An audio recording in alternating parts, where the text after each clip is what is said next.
They give you little bullshit amounts of money for working, wages and so forth, and then they steal all that shit back from you in terms of the way you got his other things set up. His whole credit gimmick society, man, consumer credit, buy shit on credit. He give you a little bit of shit to cool your ass out, and then steal all that shit back with shit called interest, the price of money.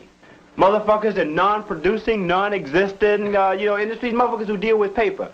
There's a cat who will stand up and say to you, he's in mining. And he sits in an office, man, on the 199th floor in some motherfucking building on Wall Street, and he's in mining.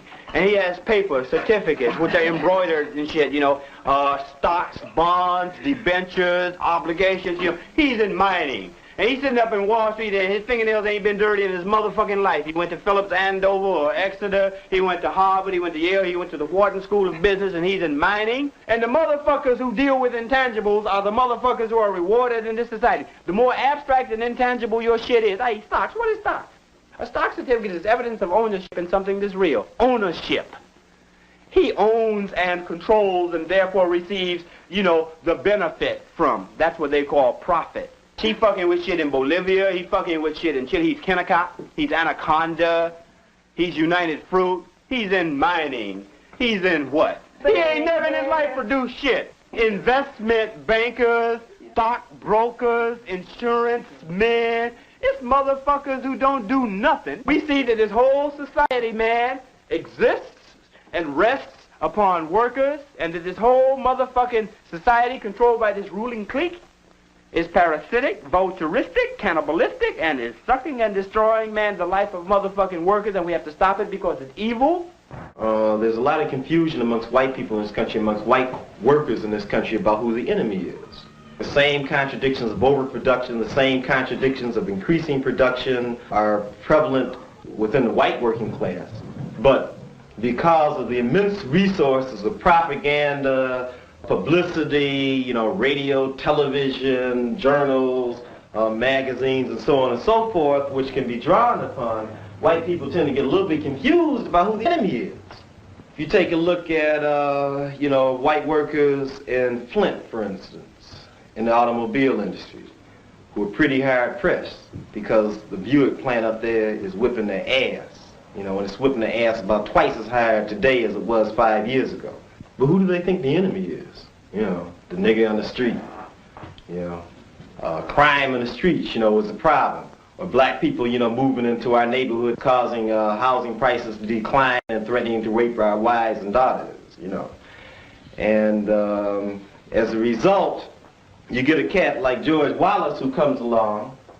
And George Wallace is not the first of the populist fascists in this country. And George Wallace talks about how the big fat cats of Wall Street are messing up the country. It's the little man that's suffering because of, the big, rich financial bears of Wall Street in conjunction and in alliance with the niggas. And the white folk, the white workers tend to buy that shit up. They tend to eat it up. They tend to love it.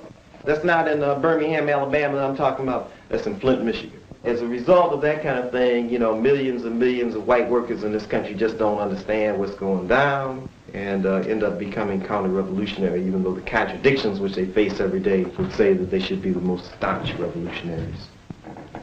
Black people represent, the most forward and progressive and militant movement inside the plant, which are calling not for, in reality, they ain't calling for the destruction, of, the white working class.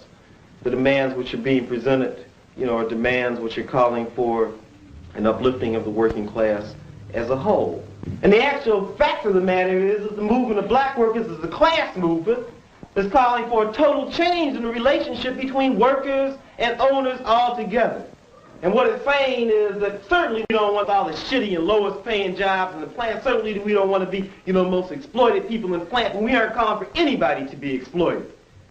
We're calling for the elimination of exploitation in the plants. We're calling for the elimination of racism in the plants.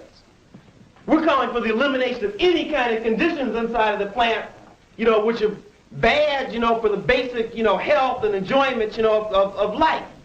We are not calling for the replacement of the black proletariat, with white workers, who happen to be in a higher stage on the ladder. We are not calling for a situation in which white oppressors will be replaced by black oppressors. We are calling for the ending of repression altogether. You know, basically the reason that they're racist is because of the fact that they're afraid, you know, that the little bit of niche that they got in society is going to be lost. But ain't nobody been trying to demonstrate to them that rather than being against the black movement and being enemies of the black movement, that they should be in favor of the black movement and supporters of the black movement, because the things that the black movement is doing inside of industry are basically in their interests.